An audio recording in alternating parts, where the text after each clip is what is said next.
Be here now. Just be here now.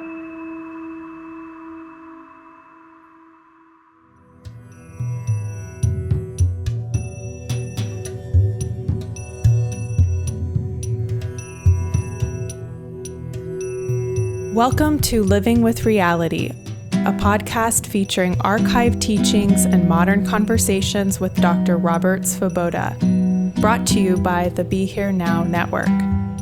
Living with Reality explores Ayurveda and other wisdom traditions of India, which Dr. Svoboda has been studying for nearly 50 years. For more information, please visit BeHereNowNetwork.com/Dr. Svoboda. That's DRSVOBODA.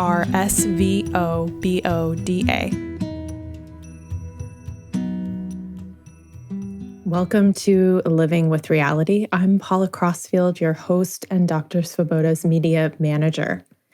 Today, we have an episode all about urges and how the texts speak of urges and why we should not ignore them, and also the difference between, say, a cultural urge and a physiological urge, and some ways to start pulling that apart and thinking about it. So we hope you enjoy this episode. If you are interested in learning more with Dr. Svoboda, he has a number of courses on Ayurveda, Jyotisha, Tantra, and so many of the allied subjects of India. You just have to go to Dr. Svoboda, DRSVOBODA.teachable.com, and you will see all of them there. You can also visit his website at drsvoboda.com. We hope you enjoy the episode. Namaste. My subject today is urges and their suppression. This is, of course, a civilizational problem. Because before civilization, before there was any concept in human beings of society, there were simply urges that one acted on whenever one wanted to act on them, as all animals do, instinctually. After civilization, however, instinct has become secondary to accepted modes of behavior. And accepted modes of behavior are generally beneficial. I think we can all agree it's more beneficial to have your area for relieving of wastes in one place and your area preparing food in another location. But sometimes the civilizational expectations and the drives of the body in the form of urges may clash. And that's going to be our subject for today. In the Ayurvedic texts, a legitimate urge, and by legitimate, I mean one that is physiological. The urge to throttle your neighbor is not a legitimate urge. It is not a physiological urge. It is a psychological urge. And number two, murder of nearby people is frowned upon in all civilizations. So, legitimate urges should not be suppressed. In Sanskrit, what this is, how this is expressed is vegan na dharayet. So the word vega means urge. Vega is a term that can also mean speed. So the implication of an urge is something that comes on that has a certain momentum and velocity behind it, and it is something that should not be interfered with. It should be permitted to express itself. And the reason for this, of course, is vata.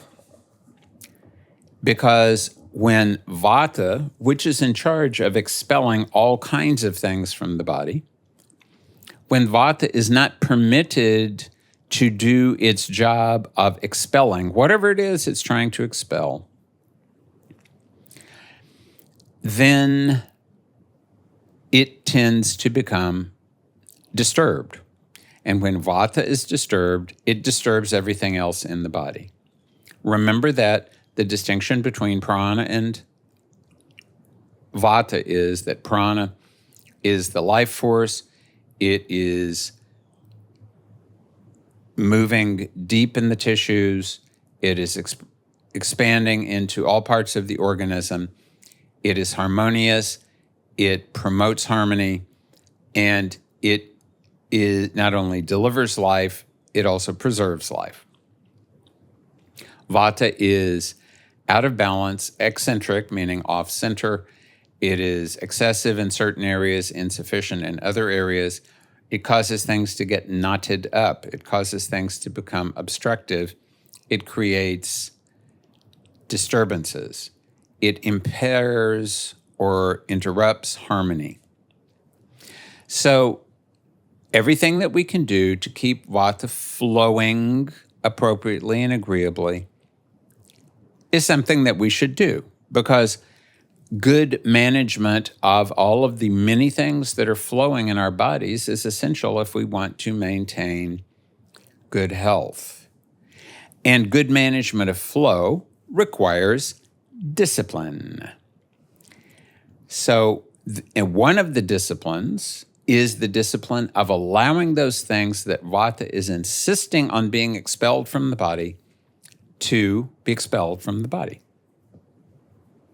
In the texts, generally speaking, there are different lists, as there are for so many things in the texts, but there's generally a list of 14 things that should not be interrupted when they are attempted to be experienced by the body. I'm going to read them all out and then comment on each one of them. And these things are flatus, feces, urine, sneezing, thirst, hunger, sleep, cough, panting when you're exhausted, yawning, crying, belching, vomiting, and for men, ejaculating when stimulated. Now, you will notice there are a couple of these things that we would not think of exactly as urges that need to be, of things that need to be expelled from the body. Thirst and hunger, for example, and sleep. But they are still very strong urges.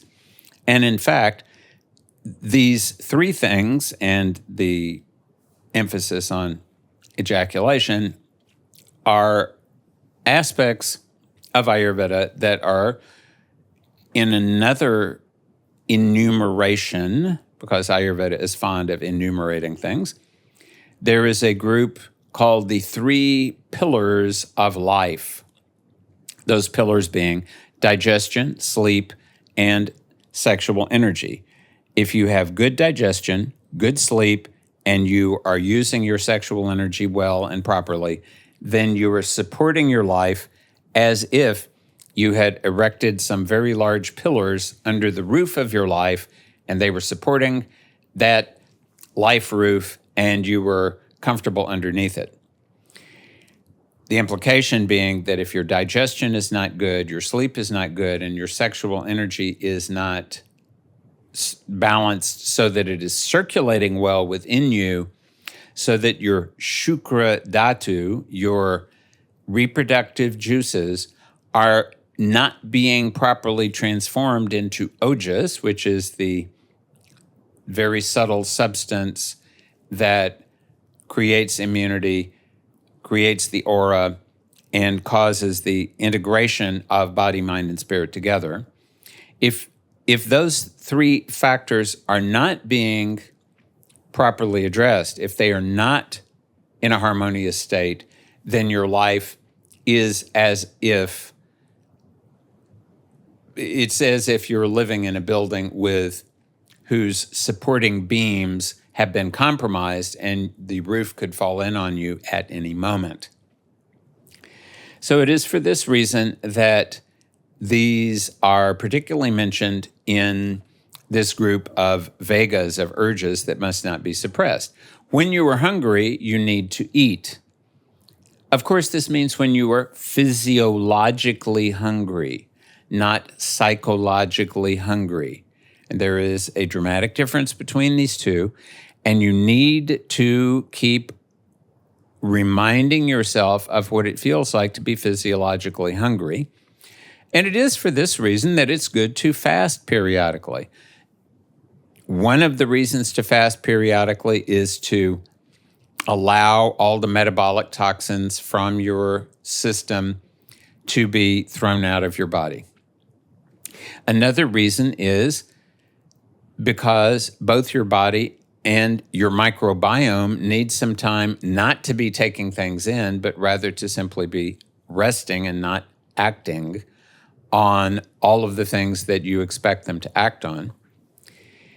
And another important reason is so that your organism will remember what it's like not to be in a state where food is available 24 hours a day, which was never in human experience the case except for some very rich people until this past few decades.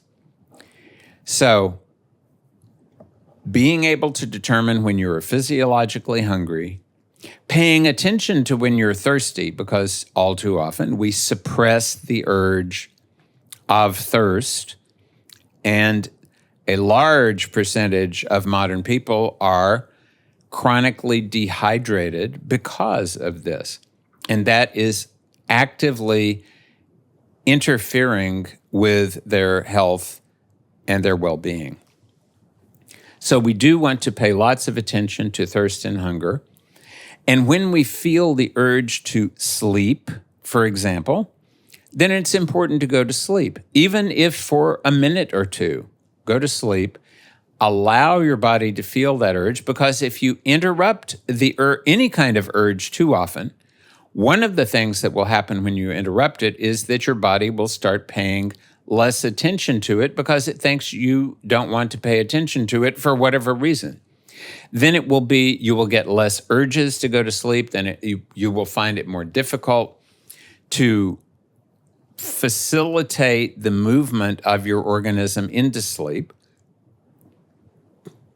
So what's important is to, when that urge to go to sleep is there, find yourself a place to curl up even for 2 minutes, even if it's just on a chair, and allow that urge to express itself, and then wake up again and continue with whatever it is you're doing. So you'll notice that this list begins with flatus, with gas. And of course, the word for that is vata. And I believe that's the reason why the reason why that word comes first is that all of these relate to vata, the dosha. So in this case, vata, the word vata means gas in the intestine. But it also represents all of those other 13 things because all of them are connected very strongly to the vata dosha. So you should never suppress a fart. Obviously, in the modern world, it is not so easy to do this. But as far as possible, passing gas should not be suppressed because it interferes with the free movement of vata. You should not suppress your urine. I mean, that's very clear. You should not suppress the desire to defecate because, again, if you ignore it, after a while, your body will stop giving you that indication that it would like to empty the colon. And that is going to be very disturbing for the vata in your body because it is very important for your bowels to continue to move because the large intestine is the chief seat of vata in the body.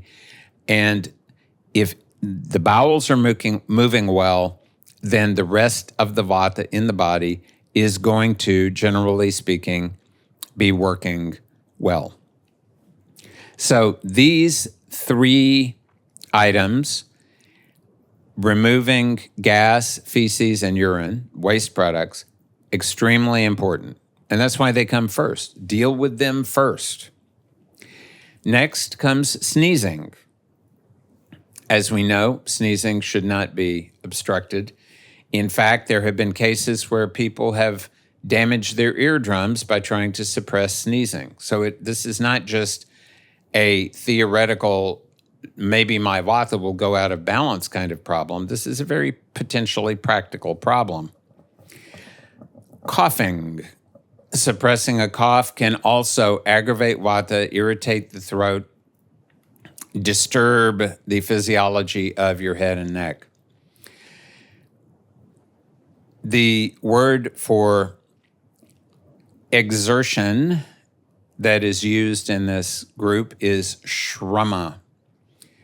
And shrama literally means working until you're exhausted. So when you've been working very hard, you're exhausted.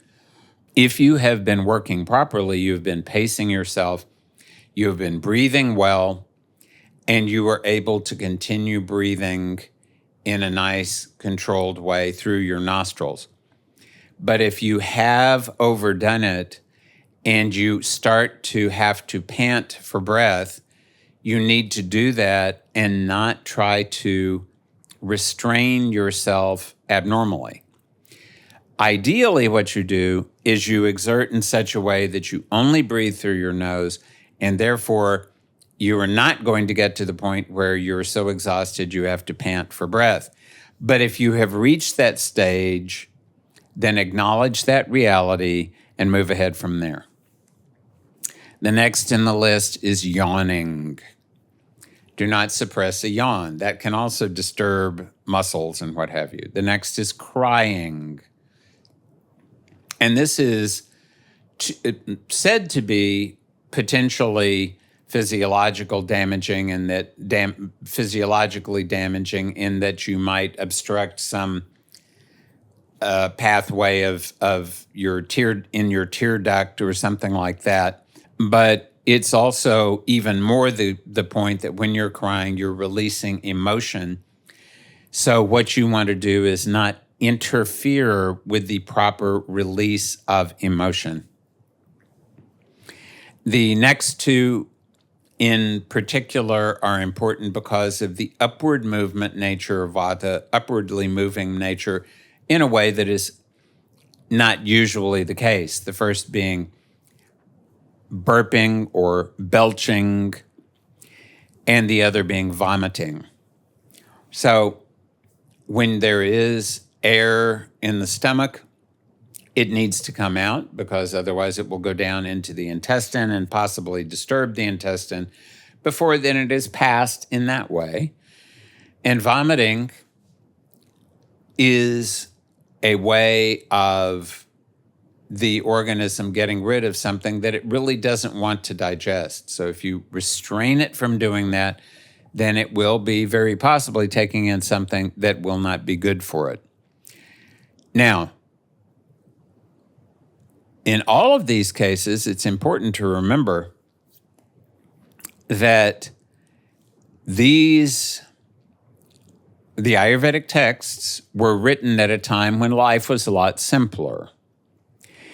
And if you were going to vomit, it was very likely because there was something physiologically going on with you, and it was not because you were so anxious that you became nauseated and there was so much vata disturbing you that it was vata itself trying to come up that was creating what sometimes I have called the dry heaves. That is where your body is attempting to vomit, but there is nothing in there with which to vomit.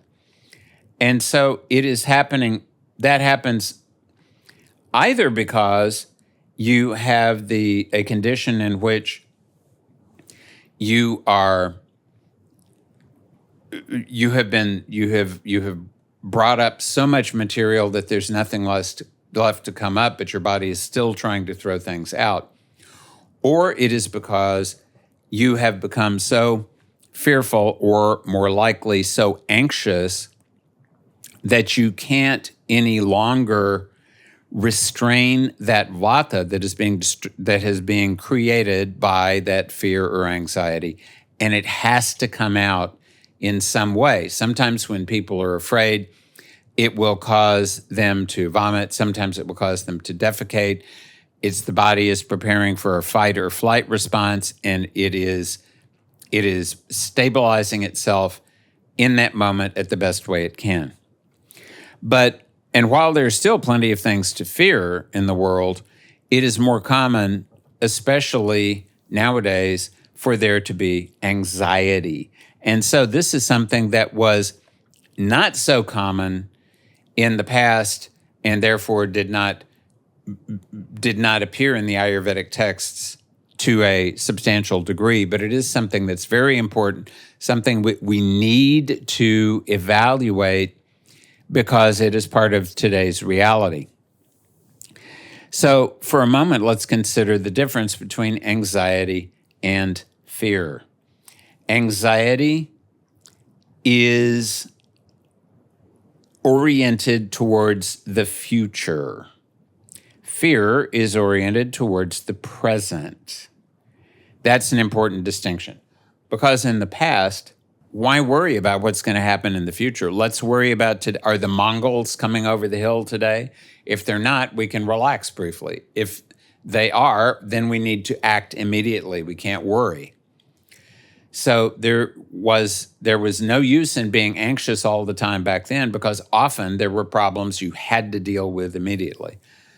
Now there are less problems we have to deal with immediately, literally, and this gives us the opportunity to think about what might happen in the future, and that's where anxiety comes in.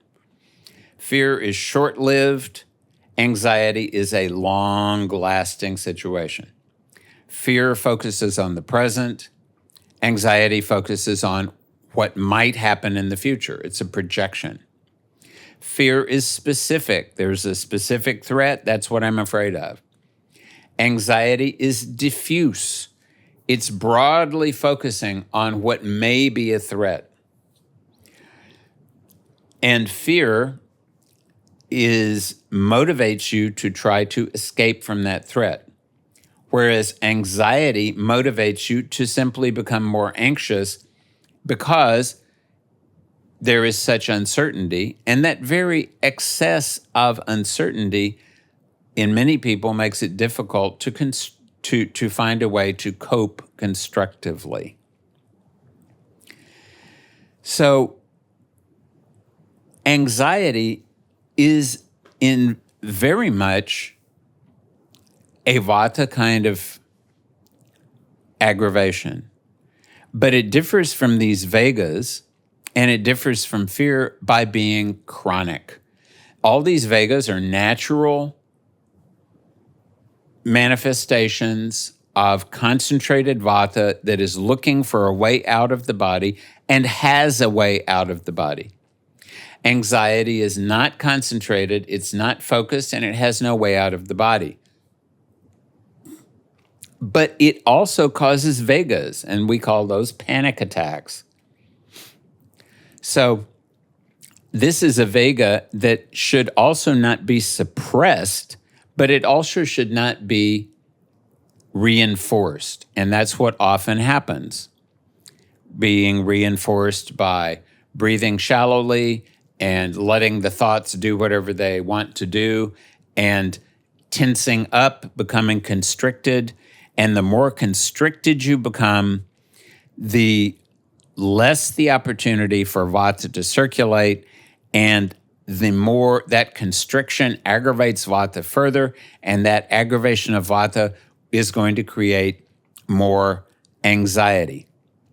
So in the context of anxiety as a vega, that's something also that we have to not suppress, because that in itself will make the anxiety even more intense.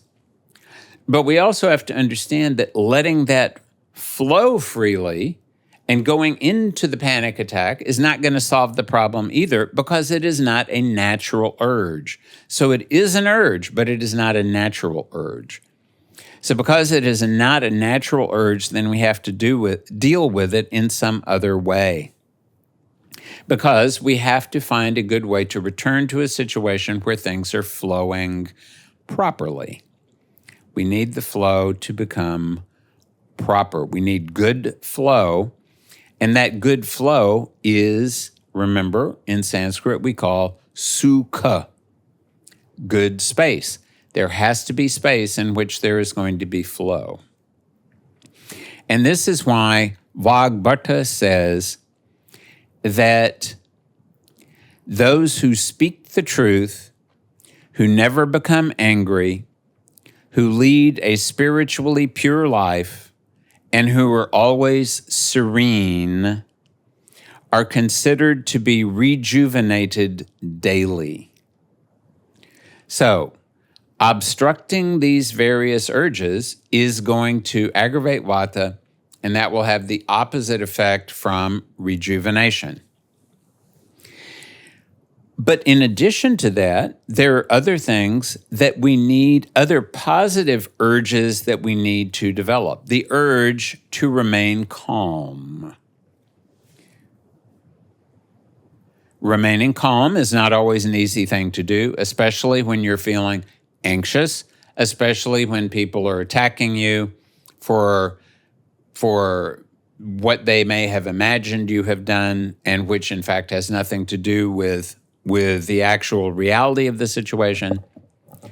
So it can be quite a challenge in the modern world to remain calm, but that is something that is very desirable if you are going to actually experience a daily return to that quality of functioning that we can call a youthful experience. So your body may never be what it was like when you were young, but the functioning of your prana can remain youthful, and that will keep you youthful as long as possible.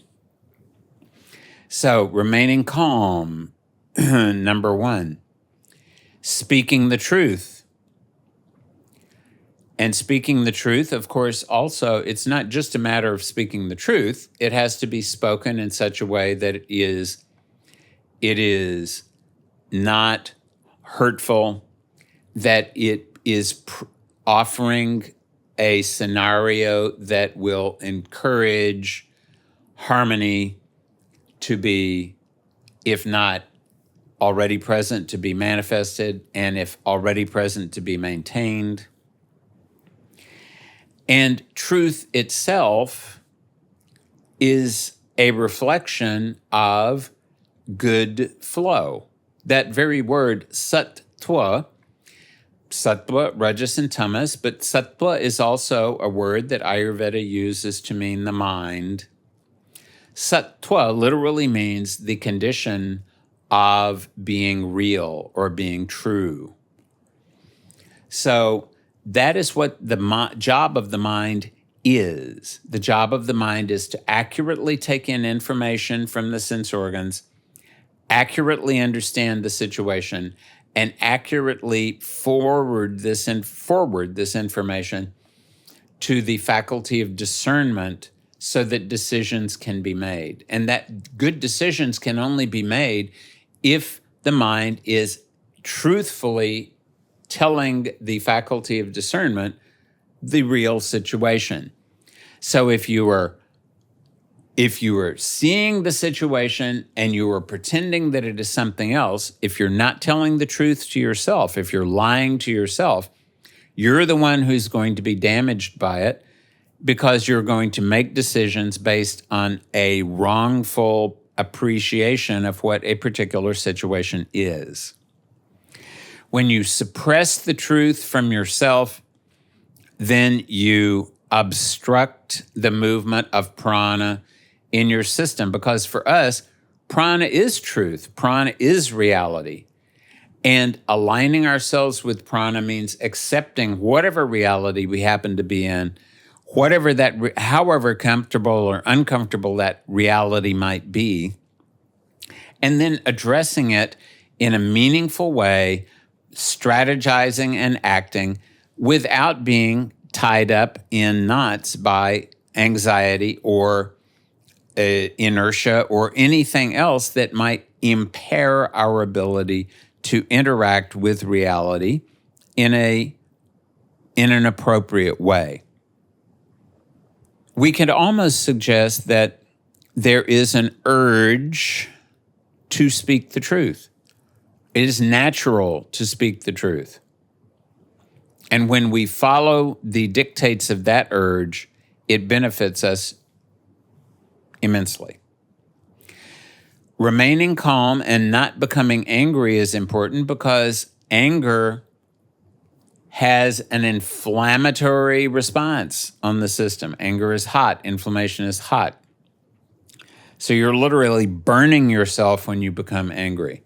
When you're afraid, you're constricting yourself, you're freezing yourself. Neither of these intense emotions, anger or fear, is going to promote health in you. Righteous anger is a different matter. If your small child runs into the street, you have to be angry with that child. You don't have to become uncontrollably angry. You don't have to damage the child physically, but you have to make it very clear to the child that that behavior is totally unacceptable and staying out of the street is absolutely essential. But you can't be overwhelmed by that anger. You have to be challenging yourself to channel that anger in such a way that it is calm anger, it is truthful anger, and it is just the right amount that will achieve your goal without either allowing the child to ignore you or feeling traumatized forever after because you overdid it. The other factor that Vagbhata mentions is to lead a spiritually pure life. And this, of course, in Kali Yuga, where we are now, means to repeat the sweet name of God at all times, because by doing that, you will be promoting the proper movement of Vata, which ultimately will encourage all of those Vegas, all of those urges to only appear at the appropriate moment and to be easily dealt with. So, in conclusion, the ultimate treatment for all problems, as always, is the sweet name of God. Om Shri Ram, Jai Ram, Jai Jai Ram.